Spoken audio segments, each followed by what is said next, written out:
This is Emily from Burlap Kitchen, and today we're going to take that shim tree that was all over the internet last year, and we're going to take it up a notch. So I decided rather than making a tree, we're going to turn this into a snowman. First thing you're going to need is 10 shims, and then you're just going to use hot glue and glue them together. Make sure they are the thin side standing up, and then the thicker side at the bottom. Just keep gluing them together, and I did kind of squeeze them at the top, and then give everything a good sand. Once it's sanded, then I used a craft stick from Walmart, and I just sort of measured that for the hat rim and marked it off with a marker.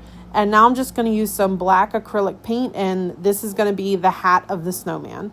So you do want to make sure on this project that you paint the fronts and the backs really well, as well as the sides. And now I'm just going to paint that hat rim with the same black color. Make sure it's good and dry. Once it's dry, then we're going to come down to the body of the snowman, and we're going to paint that. I am using vintage white for the bottom half of the snowman. And again, you want to make sure you get the front, the back, and the side really well. And I'm just using a basic paintbrush for this. You could use those little sponges that I use sometimes, but I feel like a paintbrush will probably work a little better on this one. And I did give this 2 coats. So once we get that painted and everything is dry, we're going to go ahead and move on to the Christmas Embellishment Pack.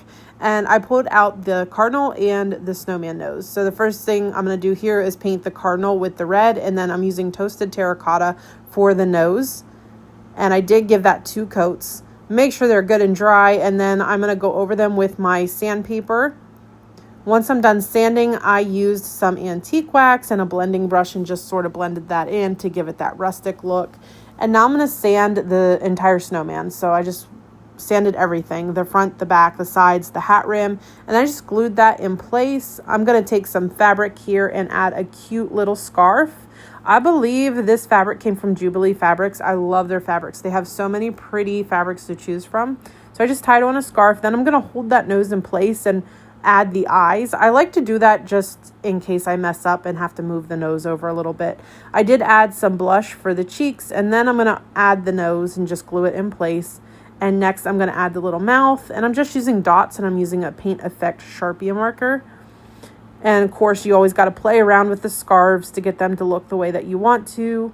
I put a little bit of white in the centers of the eyes, and then I cut down some more of that craft stick and just built it up. I used 2 pieces.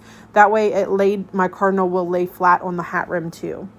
I took some Rusty bells and glued those in place for the buttons, and then I'm just going to glue that cardinal down. And then last, I took some of the fake snow. I get a lot of questions about this. This is Decor art, and it's called Snow Text. You can get it online, and you can also get it at Hobby Lobby, Michael's, anywhere like that. I did add some glitter, and this turned out so cute. Let me know what you think, and let me know if you plan to give this one a try.